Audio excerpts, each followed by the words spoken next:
Right, welcome to a bit of a special broadcast. It's myself and Bo, or the State of Politics, because this will actually go out on the State of Politics channel, which you can find linked down below. But we're streaming it here for now. We're here to talk about Donald Trump winning.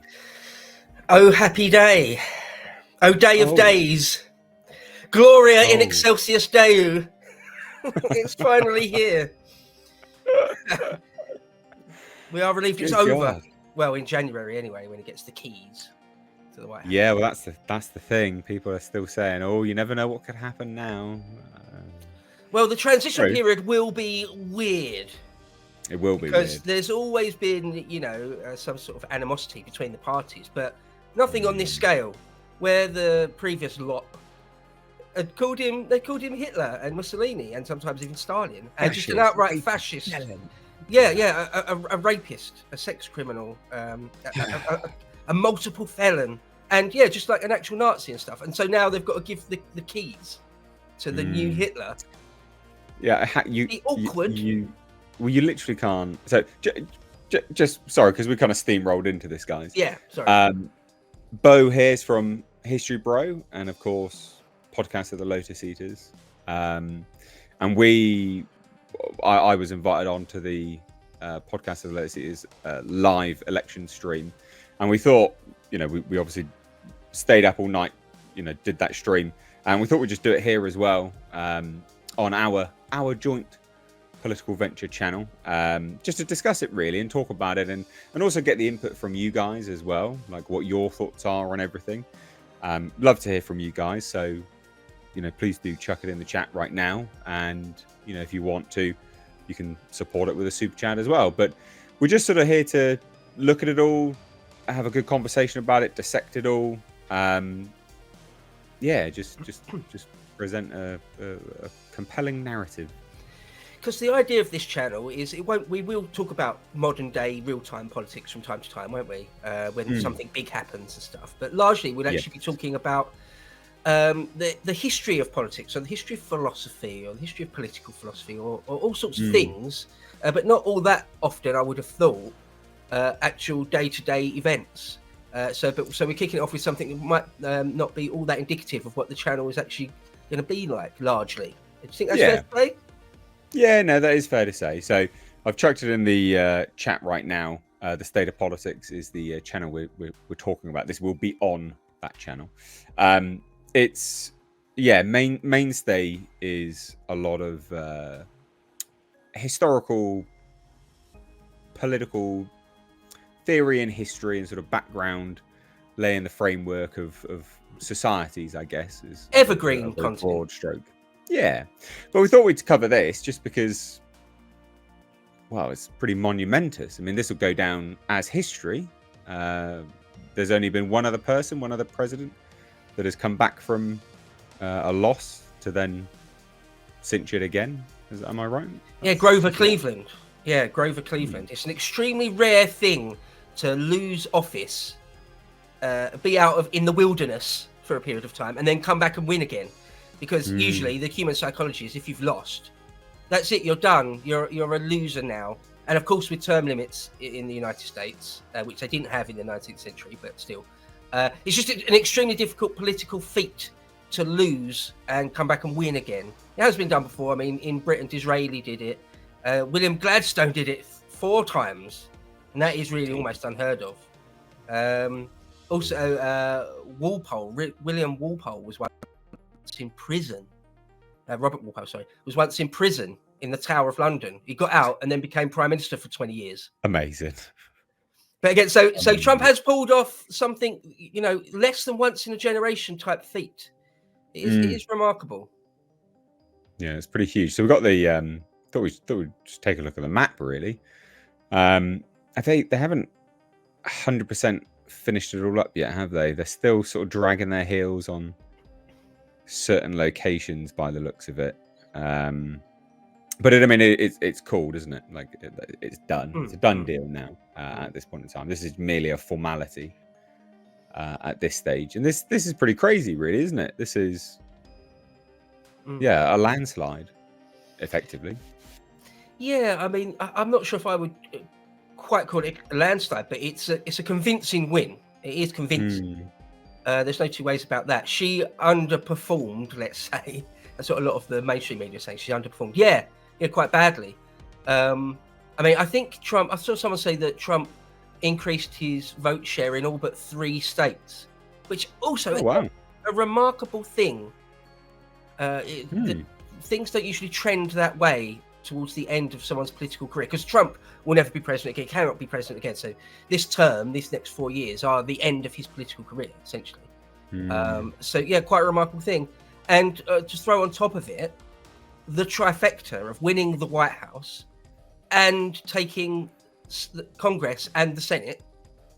So if you remember, last time he didn't, and so he had to make deals with the majority leaders in Congress and the Senate, which were Mr. Schumer, Chuck Schumer, Mrs. Pelosi, old Nancy, and of course they wouldn't work with him, or every possible opportunity within reason they would just sort of refuse to work with him, and so he wasn't able to get certainly as much done as he would have liked to. Whereas now, depending on the types of majority needed in Congress, and there are still, as you can see on that page, there are still a fair few seats in Congress to be sort of resolved. But nonetheless, it looks like the Republicans will take Congress as well. So to have the White House, the Senate, and Congress, and of course in the Supreme Court, a 6-3, quote unquote, conservative with a small c majority there, well, he's got all 4. The Republicans and Trump have got all 4 of the keys to power. So hopefully he'll actually be able to get things done. God, you hope so, wouldn't you? You really would hope so. I mean, so I guess, shall we give our thoughts on Trump just briefly, like so sure. People, so full transparency, I guess, so people are aware. And well, what do you think of Trump and how he run his campaign and just who he is, how he is? What's your bearing on Trump?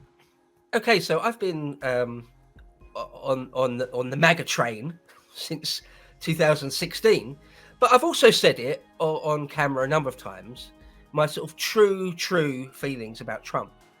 So, you know, let's be clear, I am on board with Trump, but he isn't a polished statesman, right? And well, that's one of his charms, is that he isn't an old school politician type statesman. You know, he's an entertainer.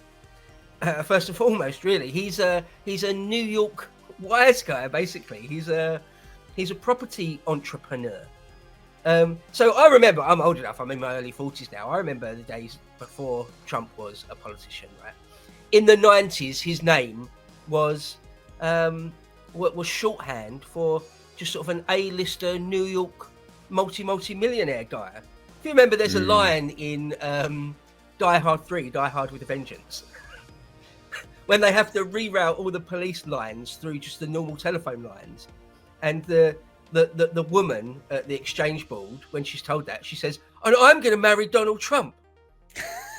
Remember that line in it?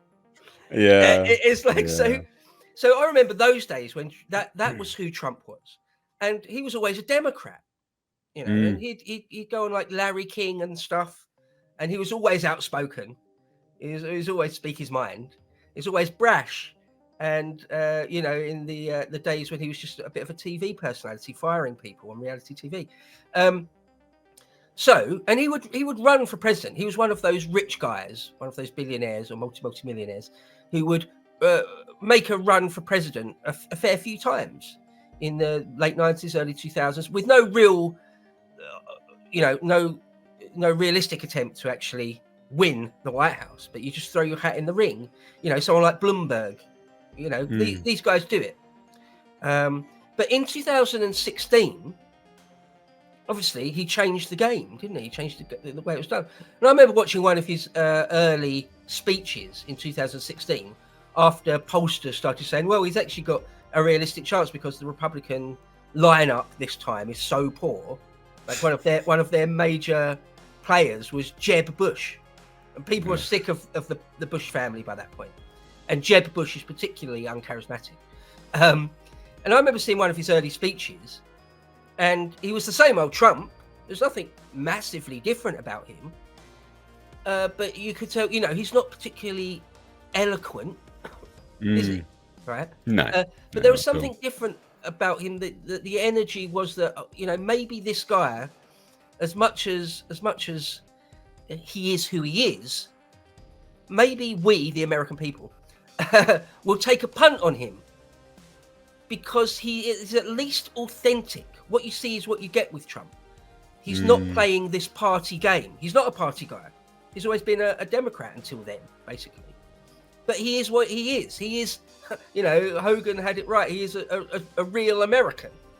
And we're so sick of sort of the Bushes and the Obamas and all that sort of thing that maybe we could go with this guy. And so anyway, and we all know what happened in 2016, where he was able to defeat Hillary, who is, the personification of some sort of puppet, some sort of deep state puppet type weirdo freak who just gaslights people and saying the absolute opposite of what's true, like double speak, like in 1984. Shrieks like a moron half the time. Yeah. As well. Yeah. And so Trump, played his cards very well by saying some, as to quote Joe Rogan, saying some crazy shit in order to get the nomination in 2016. And going from there, it's like, like a lot of people, millions and millions of people across the world, it's like, we know who Trump is. He's sort of this brash New York property tycoon guy. But wait, in whilst he was president, he wasn't too bad at all. He didn't start any new wars on behalf of the State Department and the Pentagon. And he did quite well on the economy. Like, talk about tariffs and stuff. Of course, that's the way to go when the Chinese are trying to eat your lunch. Another thing, and it's just Trump's just honest in his appraisal of things. And then building on top of that, a lot of people, including myself, just didn't ever buy the narrative, the sort of CNN, MSNBC, Rachel Maddow narrative that this guy is they're trying to say he's like a Russian asset. Do you remember? That was the actual narrative they're going for. Sorry, I've spoken for a long time now. I don't know. No. I remember all of that. I guess just to sort of briefly give my opinion on Trump, I didn't really pay much attention, to be perfectly honest, to politics back in the lead up to 2016. Didn't really care that much. But then he got it, and I just saw the backlash, and I just thought it was utterly hilarious. Just because that's who I am. I like to laugh and joke at people's misfortunes when it's clearly unhinged. And so that made me take notice. Actually, I wouldn't have noticed otherwise. I wouldn't have cared at all. And you can tell a lot from who reacts and how they react to whether you should be pleased or dismayed by someone getting into power. And that's a very true thing, actually. Even now, it's important to take a look at that now. And I just thought, okay, well, let's have a look at this chap then. And I just thought he's just a pretty normal bloke, to be honest. Not normal, obviously. He is Trump. And, as you say, he never came across as an establishment stooge, which I appreciated. Not someone, I think the beauty of a billionaire is that you can't buy them. And that's important in American politics when it is all being bought. Like, American politics is all bought, like it's all lobbied. There's all activists behind everything. And I thought that was actually really important. And it showed, because everyone was freaking out massively because you wouldn't be able to control him.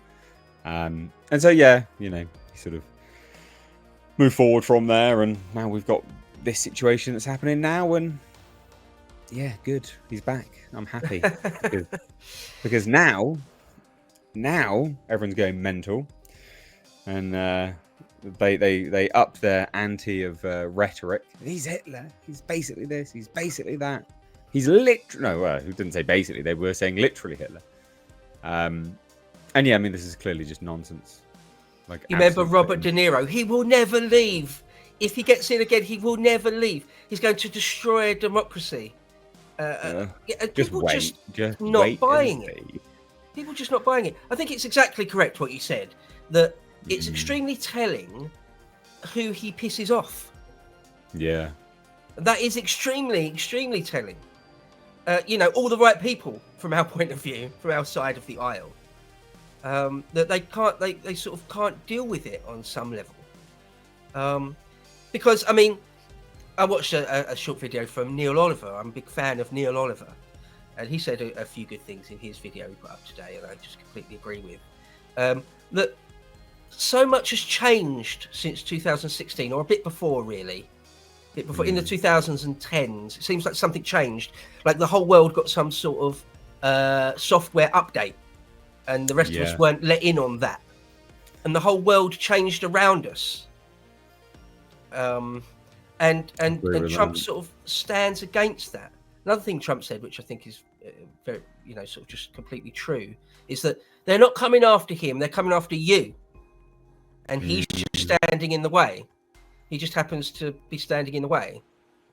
History put him in that place, and that they're actually coming after you. And I don't want to, be too hyperbolic about it, but it does seem that the Obamas, but certainly the Biden administration, the last 4 years, is that they were going after destroying Western civilization. I really don't think I'm being exaggerating too much. No, you're not at all. I mean, so those that are watching from the States, and I tweeted this out actually, because I think it's important. Like, you guys in the States might think you might not like the fact that Trump's in power, right? But I tweeted this out, and I'm a shameless plug. America, you voted and you've saved your republic from a very dark path. You're moving away from the precipice of a globalist nightmare which has ensnared the UK. Congratulations. If you had any doubt whether you did the right thing voting in Trump, please look to see who is losing their collective minds and think to yourself, do I want these people being happy? Do I respect their opinions? And would I want these people looking after my children? You can always tell if you did the right thing by those that are currently melting down. But the important part of that is actually you're moving away from what the UK has become. Like, we are what you could have become. The UK is a really shit place right now. And with Kamala in power and Biden was leading it down that path, certainly. Sorry, I just thought I'd add to that. You crack on. No, yeah, no, very good. There's loads of interesting things there. You mentioned the Republic. I could talk all about, I will in a moment, if you'll indulge me, talk all about the end of republics a little bit, particularly the Roman or the Athenian Republic. And yet we're now on a timeline where perhaps it can be saved. It has been brought back from a type of precipice, at least for a while. I mean, the pendulum will swing back. I am loath a bit to be completely smug and rub it in, because the pendulum will swing back at some point. But for now, at least this day in history, we can glory in the win a little bit. But yeah, I think that the Biden administration, or the people, the globalists who are controlling the Biden administration, are truly evil people, subversive. They meant to pervert and invert Western civilization. Having open borders, just that alone, is sort of insane. And I just love the fact that people are not buying it. Millions and millions and millions of Americans, good, honest, working Americans, just not buying it. Oh, he's a felon. Oh, he's a sex criminal. Oh, he means to destroy democracy in the republic. They're like, no, we've got eyeballs and we've got a brain in our head. So no, we're not buying that nonsense. And I'm going to vote for him. He's our guy. He actually acts in America's interest. So that is honestly great to see. It's a bit of hope, a small ray of hope in an otherwise very dark landscape. Yeah, it's interesting you mentioned about the sort of puppet that Biden was, or is. Very clearly is a puppet. puppet. Anyone that thinks he's not, please do take an IQ test, because goodness me, there's something going on there. He's obviously a puppet. Obviously Kamala was going to be the next best puppet. But when you've got something, some entity, some group, some, deep state, whatever you want to call it, whatever it might be, pulling the strings, you're not in a democracy at that point. And we've covered it in a video which will be released. Actually, you're in an autocracy, aren't you? You're in an autocracy, but it's an illusion of a democracy, which is probably the most nefarious and evil thing, because if the individuals, the puppet masters, had their way, you would be blissfully ignorant to the fact that Biden was a puppet. And so they'd just be, you'd be under the illusion that you're in a democracy, and they'd just be controlling everything. It's just disgraceful. It's absolutely disgraceful. And so then, Trump is symbolic of that, scissor coming along and hopefully cutting the puppet strings. Yeah, absolutely. If not an autocracy, if it's not just simply Chuck Schumer or someone, at least it's an oligarchy. Sort of a shadowy oligarchy, whether it's, I've talked about this before, who are the cabal or cabals that were really pulling the strings behind Biden or behind any administration. So, for example, you've got like this sort of the BlackRock, State Street, Vanguard cabal. You will have a completely separate cabal in the intelligence services or in the State Department or in the Pentagon. And actually, I think the reality is that they're often not all on the same page and working against each other. But regardless, obviously Biden himself was just a complete frontman, just a spokesman that can read off a teleprompter, and even that not very well.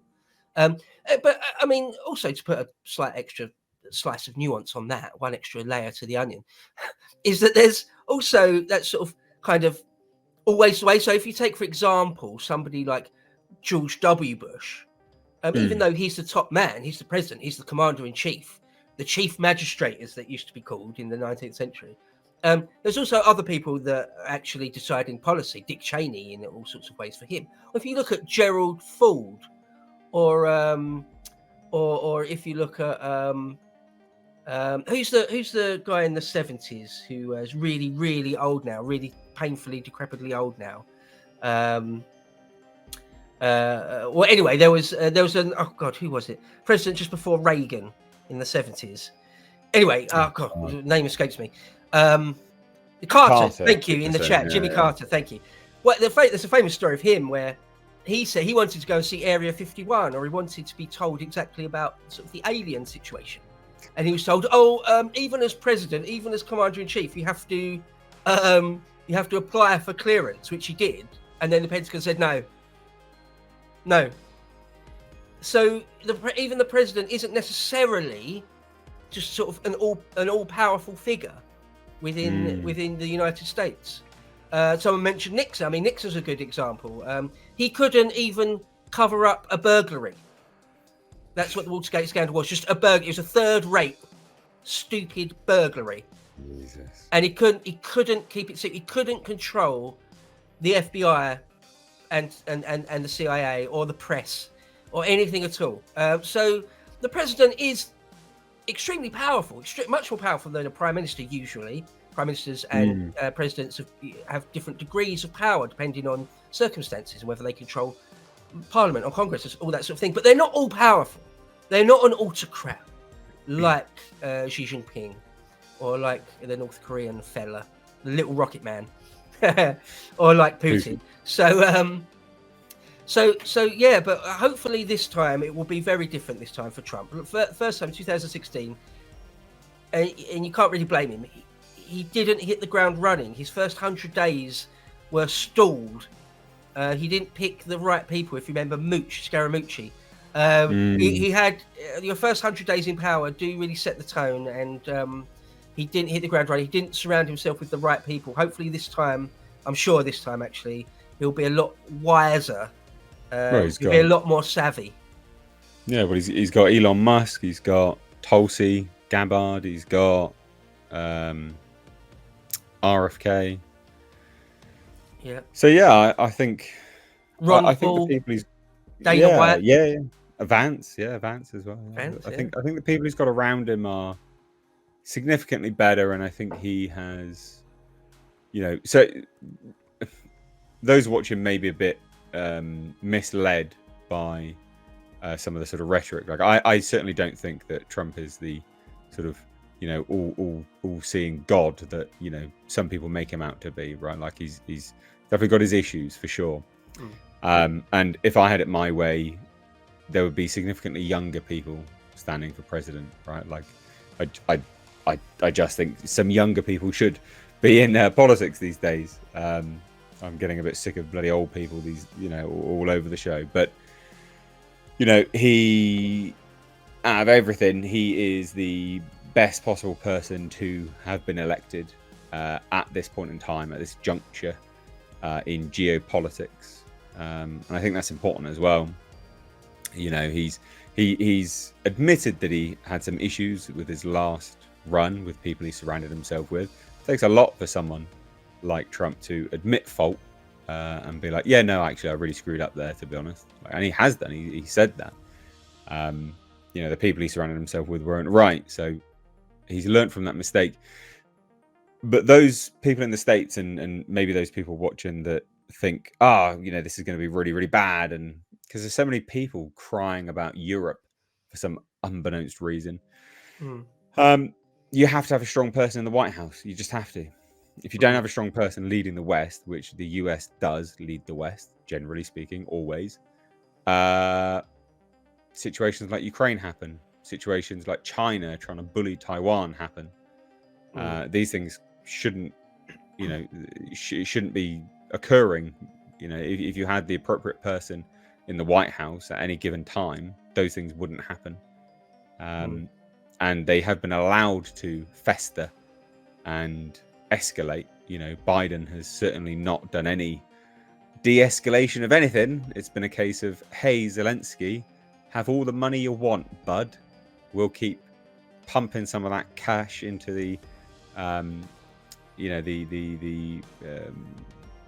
the weapons complex and feeding that into to the system as well. You need someone to de-escalate it, and I think Trump will do that, which is much needed when you have North Korean troops on the ground currently in Ukraine. Man, that is insane. Yeah. Like, no one is talking about how insane that actually is. That is, and I've said this in tweets before. I've said, like, we're on the precipice of World War III, and people go, oh yeah, whatever. But no. You got North Korea on the ground in Ukraine, fighting Ukraine alongside Russians. Come on now. Like, you're literally on the precipice of a World War III. That's madness. That is absolutely insane. Anyway. Loads of Western manufactured NATO armaments being fired in that theatre. Yeah, it's pretty close. It's pretty close. If Putin was more of a madman, if he was actually a fraction of the madman the Western media paint him out to be, we would be in a World War III type situation. Well, we're in a very, very, very slow one. It's obviously not a nuclear exchange type thing, but it's like not a Cold War, somewhere between a hot war and a Cold War. Anyway, the Biden White House was being very hawkish. I mean, one of the things I think Biden was just a front for the State Department and the Pentagon. What they want, the policy they want, they got. The idea that in Ukraine, the line is, the party line was, we're with you as long as it takes. The checks are endless. Well, that policy will change. Oh, yeah, of course, yeah. Well, that policy under Trump, I'm sure, he said it will, and I believe him, will change. He wants to, it's been pretty explicit, pretty clear about that. He wants to change that. And Trump isn't particularly hawkish, It's funny because his rhetoric is very strong and he plays hardball, which is the right thing to do. As you say, you need someone in the White House their threats are credible, but yet just doesn't start wars all over the place. So I mean that's a big thing. That alone, the fact that he's sort of an authentic American voice, and the fact that he isn't just completely on board with the forever war agenda, those two things alone outstretch that Rachel Maddow keeps saying that he's a convicted felon. People don't care about that. They saw that was political theatre, that they were, excuse the pardon, that he was held up on trumped up charges. Yeah, I mean, hopefully, as I actually would like to echo what you've said there. I don't think Trump is like some sort of a panacea for all the America's ills, all the Western world's ills. That he's the only great white hope standing between us and anarcho tyranny. It's not as simple as that, and he isn't perfect. But God, I'll take it. You know, I do think I said this on the podcast, the Load Seekers podcast yesterday a couple of times, and I'll say it again here. But I think the world is really better off rather than Kamala Harris being at the helm, because she would have been just another Biden type puppet. Whatever the State Department and the Pentagon told her to say on any given day, that's what she would say. That's what she would just read off the teleprompter which they wrote for her. Yep. That's extremely worrying and dangerous. It's not democracy either. It's just not democracy. Like, just that alone should make people's blood boil, right? Like, that's simply not democracy. The fact that, you know, Biden dropped out and then she was installed instantly, it's not democracy. It's not democracy. That's not democratic. Like, no one should stand for that. No one should be happy about that. That's insane. It's absolutely insane. Because on that, I'll quickly say on that, there's nothing in the American Constitution that says that individual parties have to, as a matter of law, have to go through some sort of primary system to select their candidates. So that is true. When you get some Democrat shills saying, "Oh, you don't have to," we don't have to. That is true. They don't have to. However, it does fly in the face of the sort of the spirit of democracy, though, doesn't it? It obviously does just fly in the face of it. When you've got a two-party system, you know, close to a two-party, you know, it's almost a completely locked-in two-party system. If nobody gets to have a say over who the candidate is, well, then democracy has taken a body blow, hasn't it? And the way they cooed Biden and just put her in, it was it's not really what people wanted, was it? No. So shall we talk about what the general vibe was on the lead up from the people that are now collectively, you know, their brains are collectively falling out their skulls, because this is probably one of the best ones. It's not a good take by any stretch of the imagination. That's my reply there. Rory Stewart. Do you want to tell everyone who Rory Stewart is? Oh God, Rory Stewart is a frightful human being. He's a deep state person. I mean, he was in the intelligence services to the point where he would never admit really explicitly, openly that he was. But he was. Well, one of the things, he was the governor in, was it in Afghanistan or Iraq? He was a governor handpicked as quite a young man to do that. And he was the governor of Basra in Iraq, I believe. And then after that, as a very young person, after that, he went on to be a Tory MP. Conservatives in the UK, guys. We call them Tories here. They should be the right wing in the UK. They're certainly not the right wing. And he actually he made a bid to try and be leader. I think it was when Boris Johnson got in. He threw his hat in the ring and failed. And he's not an MP anymore. Now he's just sort of a podcaster and a general sort of commentator type person. But he is as deep state as it gets. And he is a wokeist. I mean, he's got disgusting views, in my opinion. He's someone that is essentially for open borders, someone that insists that Britain at least give foreign countries millions and millions and millions of pounds every year on year in aid, quote unquote aid, as a matter of course. And he just always parrots all the talking points of a full-blown globalist leftist. And so even though he is nominally kind of on the right, being an ex-Tory guy, he's just a globalist shill. And I hate his guy. So there's my comment directly on yours as well. So he is the enemy, really. far as we can. Yeah, so very very well put. But basically, this is one of the people that this is a 4.9 million viewed tweet about Kamala Harris winning comfortably. So this is just a bit of the rhetoric that was coming out from the mainstream media, because he is mainstream media. He is an establishment stooge, and he says Kamala Harris will win comfortably because Biden's admin has been solid. Oh, no further explanation. Just that. It just has been. That's a statement of fact. Yeah. Don't want to double down or give any examples. No. Done. Trump's lost ground since 2016. We know that not to be true now, but okay.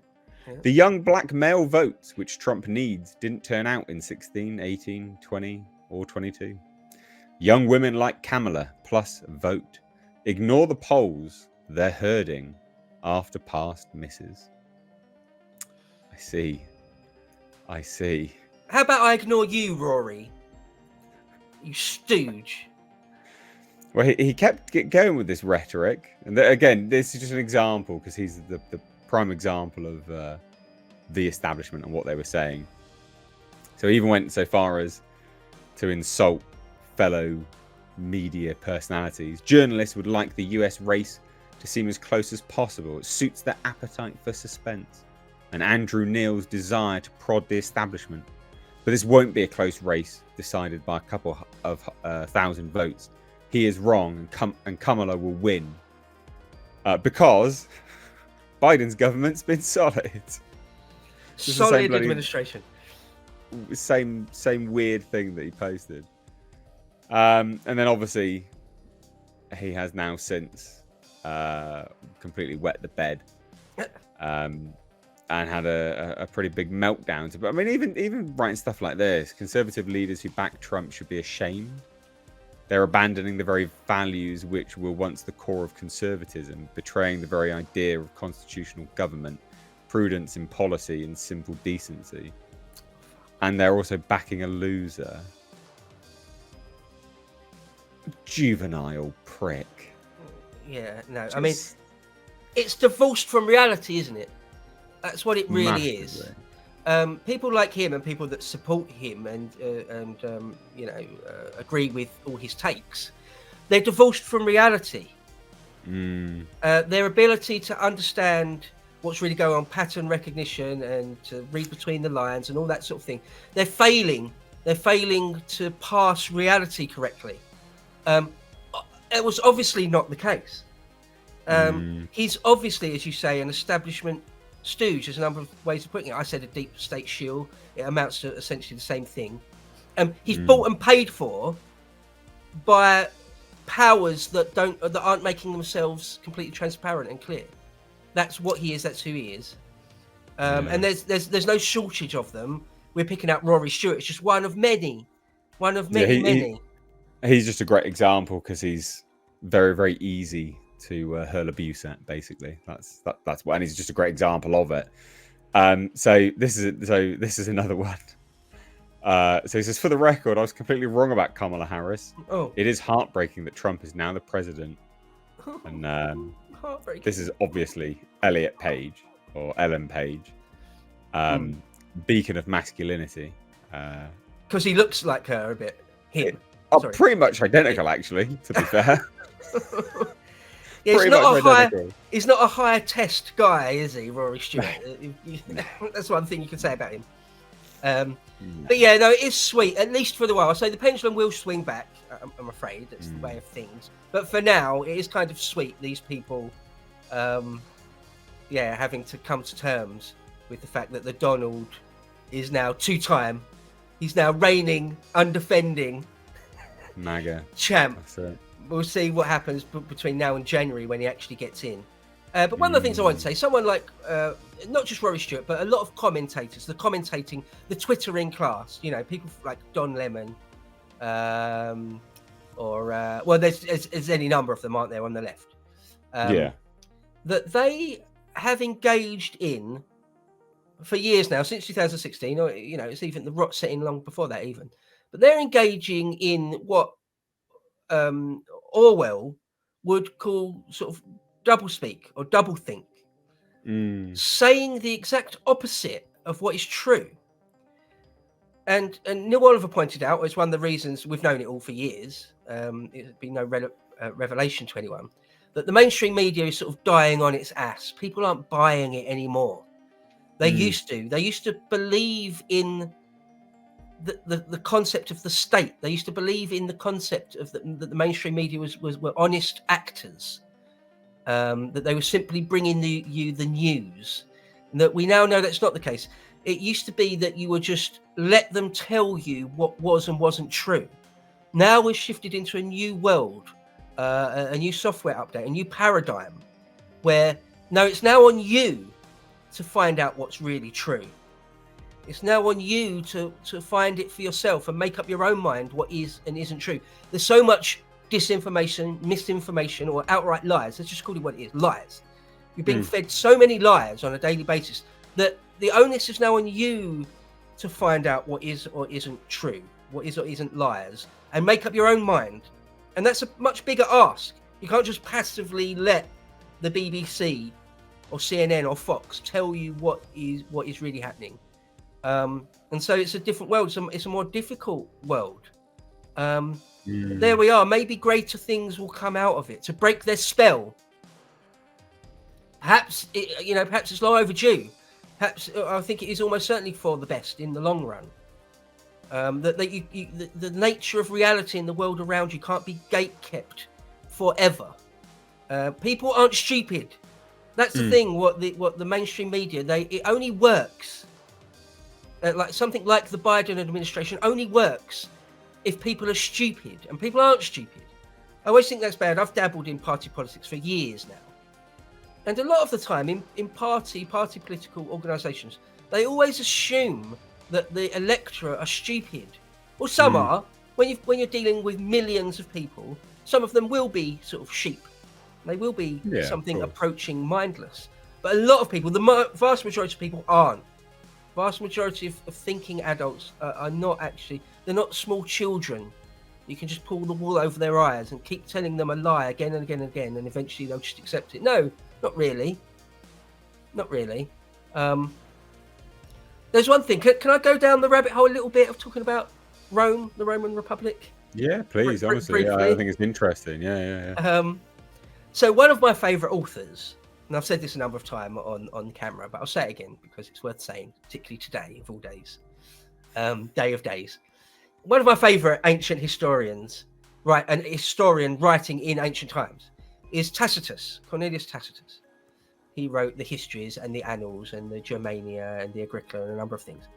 And he lived through an age of tyranny and a censorious tyranny, that of Domitian, one of the Roman emperors after Nero, called Domitian. And he lived through that as a young man. And as an older man, after Domitian had gone, he lived through a sort of a new golden age of Rome under Nerva and Trajan and Hadrian, where he was then able to write about what it was like to live through that censorious age of tyranny under Domitian. And he writes about it, in my opinion, in most people's opinion who have read it, movingly.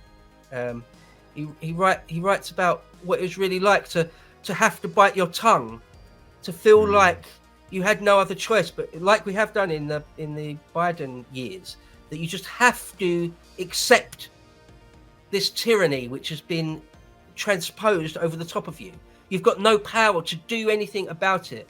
You've got no power to say anything, let alone actually do anything about it. And that type of autocracy or tyranny, it requires, again, it's an adage from many centuries later, but all it takes is for good men to do nothing.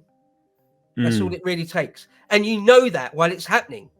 You know that while it's playing out in real time, while it's happening to you. And you want to be one of those men that stands up and says enough. But you don't. The vast majority, 99.9% of people don't. Right? And that they need brave, strong men to be cowed into submission. And they want to take away anything that's sort of beautiful, anything that inspires you. A key to it is to take away things that will inspire you to stand up and say enough is enough. I've got a quote here from Tacitus, and he's talking about what it was like to live under Domitian. And he said this, quote, "In those fires, the fires of Domitian's tyranny, he says, in those fires, doubtless the government imagined that it could silence the voice of Rome and annihilate the freedom of the Senate and men's knowledge of the truth." Again, very like 1984, that they don't want you to know what the truth is.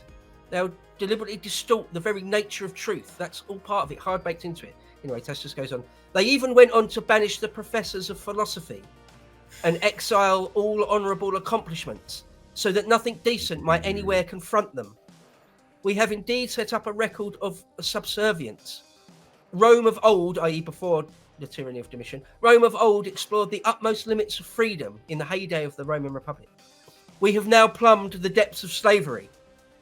He's saying we've become slaves. If you're not free to talk, you're a type of slave. He said we've been robbed by informers, even of the right to exchange ideas and conversation. Look at what Facebook did in 2020. Yeah. The whole 2020 debacle. You're robbed of the ability to just have the free exchange of ideas, or how Twitter used to be before good King Elon saved us all. And the final line here in this quote, Tacitus says, "We should have lost our memories as well as our tongues, had it been as easy to forget as it was to be silent." In other words, they want to try and rob you of your memories. They want to try and divorce you from the past.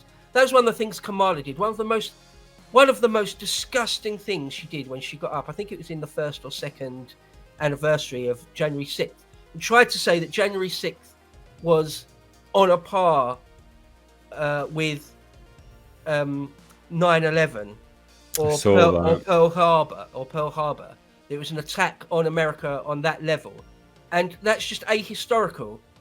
That is a truly evil thing to have said. And it only works if you don't remember history properly. But anyway, I realise I've been talking for a while now, so I'll let you say something. But I've got that off my chest, to be quite honest. No, you're right. I mean, that was a particularly egregious thing to say, and we've seen that sort of censorship and attempt to stifle one's history and past in the UK substantially more. Anglo-Saxon. No, that's a key to right-wing terrorism in the UK now. So what? This is madness. No, there's no British culture. What is English culture? We don't have English culture. Obviously we do. Very clearly we do have these things. English is not an ethnicity. It is. It's an identifiable genetic ethnicity. So when I said at the start of this stream, or around the start anyway, was that you managed to dodge a bullet. You were teetering on the precipice of a really dark time, and let the UK be a warning of what you could have had. That's what we've got now. People are being locked up for bloody tweets. They're being locked up for Facebook posts. They're being locked up for shouting at a policeman. 2 years in prison, just shouting at a policeman, or shouting in the general direction of a policeman. That stuff is mad. It's absolutely insane. And all the other stuff. Or some of the January 6th trespassers, because that is actually their crime, was trespass. That's what they did. Yeah, they didn't try and destroy the Republic.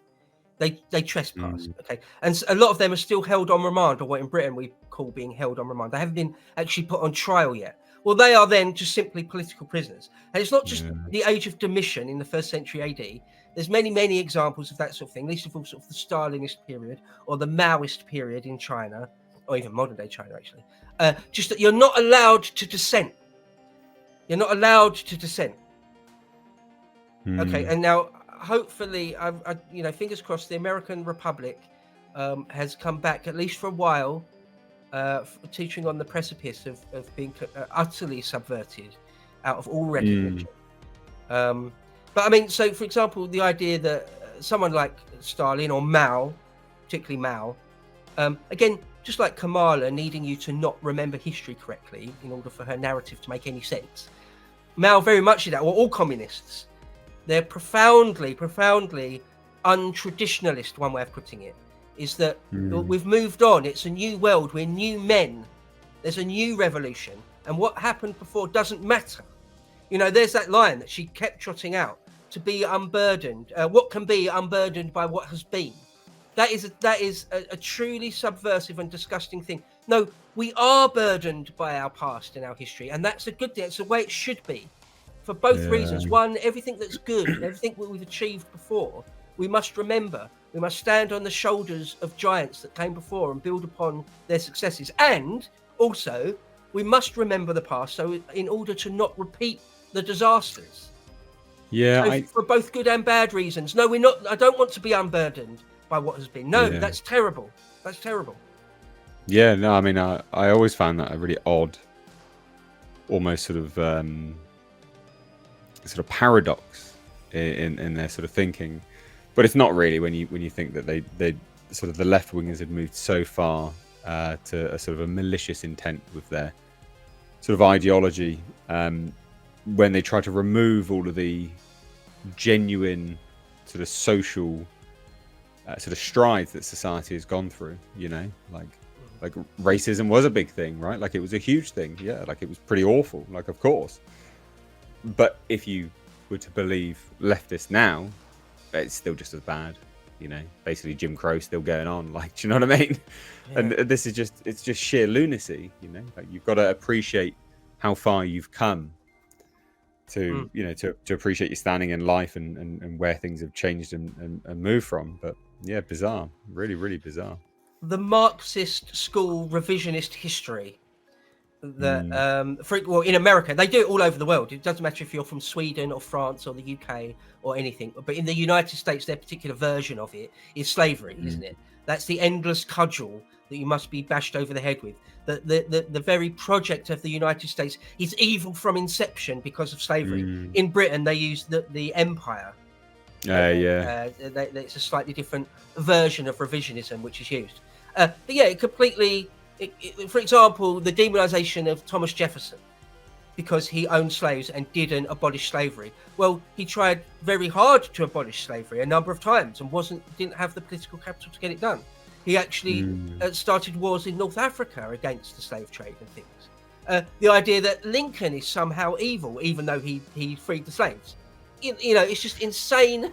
It's still just insane revisionism that doesn't actually make any sense and has got no real bearing on reality. And yet, just like Winston Smith in 1984, you're forced to swallow it. You're forced to swallow it. And I'm glad that the United States, the people stood up and said, no, we won't. You know, you're forced to accept the narrative that Trump is a felon and not fit for office. You're forced to accept that. Well, no, we won't.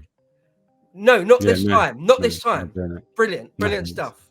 Brilliant stuff. My heart swells a little bit to think of it, that the American people, millions, tens of millions of Americans, said no. Well, interestingly, between 2020 and 2024, 20 million people chose not to come out and vote, didn't they? Because the people that voted for Biden, the most popular president in history, they didn't come out and vote this time. Apparently, those stayed 20 at home. People. Those people, yeah. It's I mean, we can't. We still might not. I'm not saying anything. I'm just saying it's interesting that they weren't present this time. That's all. I'm just saying it's interesting they weren't around. All I'll say at this juncture is that political historians will look back at that 2020 election and it will jump off the page as an anomaly. It was an odd, a unique election, should we say, in 2020. And well, I'm glad that sort of anomaly wasn't repeated this time, because we did think, everyone was saying that some fortification of the results might occur this time, and it just didn't happen, right? It just didn't materialize. One of the things we were all struck by at Lotus Eaters on our 8-hour stream was that it was basically all sewn up on the night, essentially, wasn't it? And I wouldn't have put money on that at the beginning of the night. No, I wouldn't have either. and as things started coming in, like there were so many weird reports, gas leaks at a polling station. There was a bomb scare at a polling station. Russian bomb scares. It's the Ruskies again. Like, what the fuck is this? Is a clown show? And then all of a sudden, yeah, it all just calmed down. There was a bit of a blip about 4 a.m. UK time. Philly, randomly, there were some trucks with some ballots coming in, but then it all just completely calmed down and it just went over to Trump. That was it. Which was, I don't think anyone was expecting that. They had already started to lay the framework for a very long, drawn out process. You know, whether there was any sort of ulterior motive behind doing that, or whether it was genuinely, hey, this might actually just take a while. Who knows? I mean, I know other countries can count their votes significantly quicker than the States can. So, you know, you make of that what you will. But yeah, it was interesting. It was an interesting sweep that Trump got, and you know, more power to him. It's good. Yeah. Really, really good. As I say, obviously winning the Senate and Congress, as well as already having the Supreme Court, he might actually be able to get stuff done. One of the last things I think, maybe if we start to sort of think about wrapping them up a bit, but one of the last things I think is interesting is that I think this term will be, will be sort of fairly profoundly different to last time, because if nothing else, the Donald knows the game much more intimately this time. Yes. When Churchill became Prime Minister in 1940, he had already been in and around the Whitehall game for decades, and he knew exactly how it was played. And he had to, various historians have said this, he had to grab Whitehall, i.e. the bureaucracy of the state, he had to grab it by the throat and force it to do what he wanted, what he needed it to do. He was going to control policy absolutely from Chequers and from 10 Downing Street. And he needed Whitehall to be completely subservient to him. And he was able to do that very quickly, very, very efficiently, because he knew exactly how it operated. He knew all the actual people involved. Now, Trump in 2016 did not know that. He came in very green. Well, now he's not. Now he's not. And I think and I hope that he will be able to do the equivalent of grabbing Whitehall by the scruff of the collar. And, well, we'll see. We'll see. Hopefully. We've got some super chats, actually, guys. So I think we'll get to them now. Because you guys have asked some questions or just made some comments, and obviously thank you so much. So Cara Hughes has just become a member of the channel, so thank you. Lovely Six drops in $4.99, says Grace Randolph was having a mental breakdown last night on Twitter.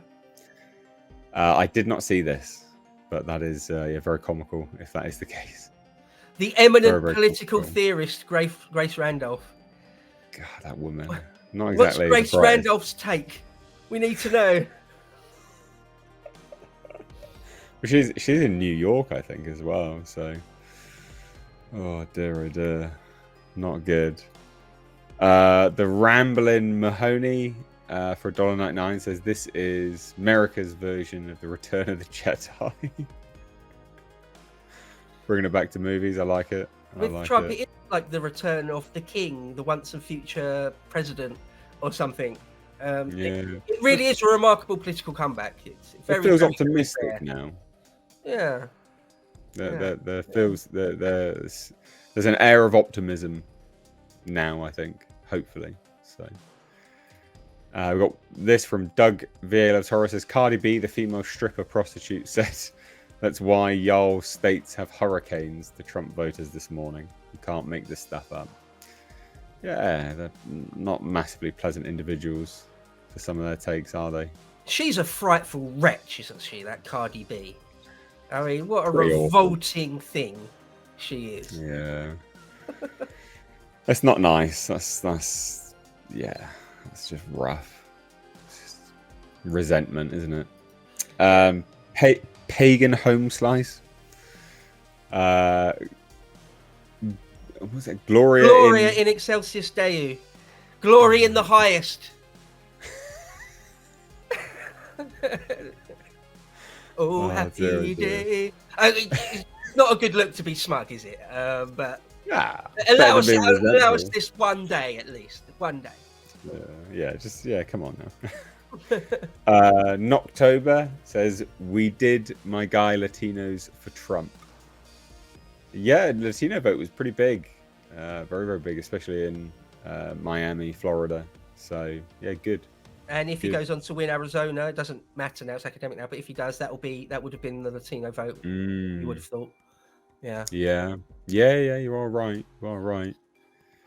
Yeah, it's good. It's good to see, because then it shakes that narrative of, oh, well, you know, he's just a racist and everyone hates him and blah, blah, blah. And it was just stale, male, pale people that voted for him and all this kind of crap.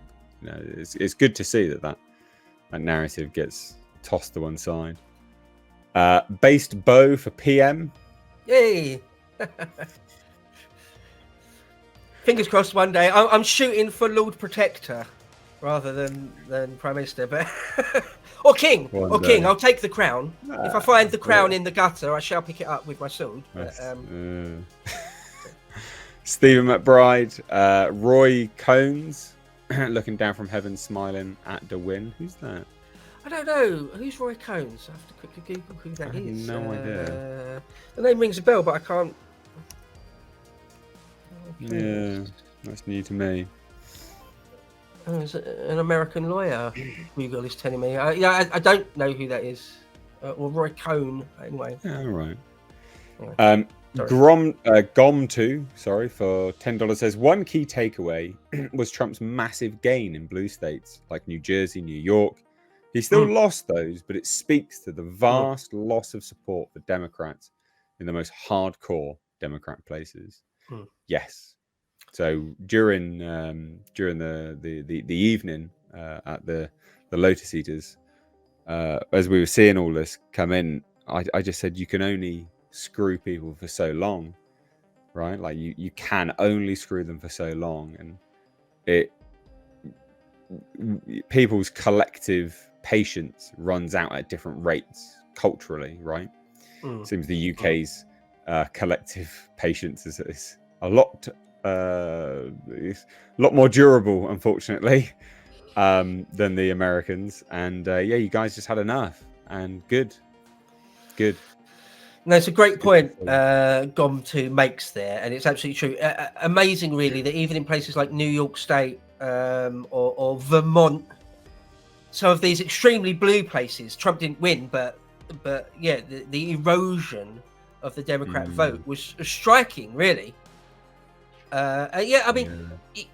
Again, most adult people are not dumb, really dumb. You can't endlessly spoon feed them lies, things that are obviously lies. You know, like Robert De Niro saying Trump, he will not leave office again. Well, that's nonsense, Bobby.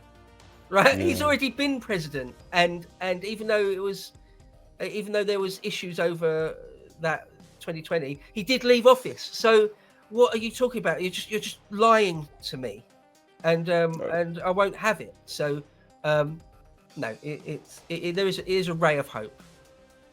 Yeah, the absurd comments from some people. It's bizarre. It's absolutely bizarre. The extremes that they go to, and they still expect people to take them seriously. Is that right? Okay, sure. We've got some super. Sorry, one last quick thing I'll just say on that. You know how the mainstream media very, very often these days take something out of context. It's a trick as old as time. They'll take a clip, a sound bite, where someone appears to be saying something, but in context, they're not really saying that thing at all. And they loads of that. They just do it so much. But the thing is, in the internet age, you can quite often find within moments the context of what was said and the context of the conversation or whatever. And they weren't really saying the thing at first blush it appears they were saying. And if someone lies to you like that, if CNN or something, MSNBC lied to you two or three times like that, well, you've just lost all confidence in them now. And they expect you to not. They expect you to keep believing them. Well, they've come to the end of their time. They really have. That's mainstream media for you now. Just peddling nonsense. So we've got some super chats over on Streamlabs. So they won't pop up on the screen. But Adam Henson says the reality is that none of these elections and politicians ultimately don't matter. The only reason I say this is because no matter who is elected, they are always bribed by big business. Corporations run countries, not governments anymore. I would ordinarily agree with you, but that's why I think Trump is the better person, because he cannot be bought, because he has wealth. I think there's a bit of a distinction there. I don't know what you say to that. There is nuance to that. I think that is true, but only to degrees. So, for example, it's undeniable, isn't it, that Trump is less bought than Kamala Harris or Hillary Clinton or Joe Biden, right? Yeah, there is still sort of a deep state apparatus or an establishment, an old boys network. There's many different ways to describe these things. And different leaders are, to more or less degrees, bought into it or sold out to it. Again, a number of different ways you could put it. Trump does largely do what he wants, not entirely, right? There are still interests behind Donald Trump. I'm not going to pretend there aren't. But it's just a matter of degrees.